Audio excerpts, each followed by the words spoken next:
Hi friends, welcome to DSC point. So friends, TET and డిఎస్సిలో భాగంగా psychology నుంచి మొదటి చాప్టర్ పెరుగుదల వికాసం నుంచి నిర్వచనాలు అనేవి కోడింగ్ ద్వారా ఎలా చదవాలో నేను మీకు ఎక్స్ప్లెయిన్ చేస్తాను.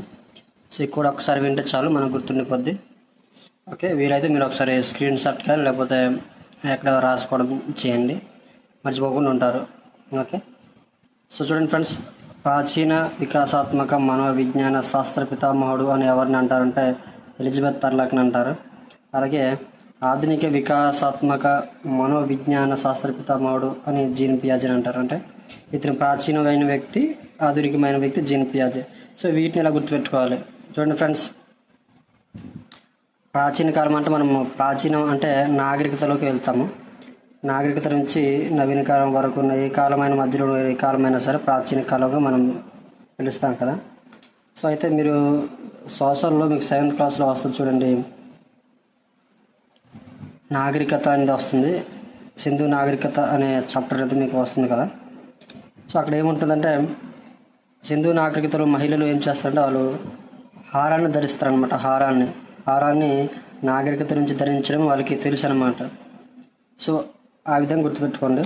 ప్రాచీన కాలంలో హారాన్ని ధరించేవారు. హర్లాక్ ఈవిడ లేడీ. సో లేడీ కనుక ఈజీగా గుర్తుంటుంది. ఓకే, అలాగే ఈవిడిది అమెరికా దేశం. ఈవిడిది గుర్తుపెట్టుకోండి. ఈ ఎలిజబెత్ తర్లాక్ అనే ఆవిడ ఒక లేడీ. సో ఆవిడకి ఏం తెలుసు? ప్రాచీన కాలం నుంచి హారాన్ని ధరించడం తెలుసు. ఓకే, ప్రాచీన వికాసాత్మక మనోవిజ్ఞాన శాస్త్ర పితామహుడు ఎవరిని అంటారంటే ఎలిజబెత్ తర్లాక్.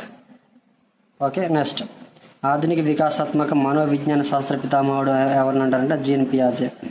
సో జీన్ పియాజే అంటే ఇప్పుడు ఆధునికం అంటే ఇప్పుడు కొత్త కాలం కదా. సో ఇప్పుడు ఏం చేస్తామంటే జీన్స్ అనేవి ధరిస్తారు.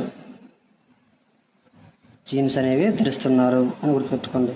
ఆధునిక కాలం కాబట్టి జీన్స్ని ఎక్కువగా ధరిస్తున్నారు. జీన్స్ అనగా జీన్ పియాజే.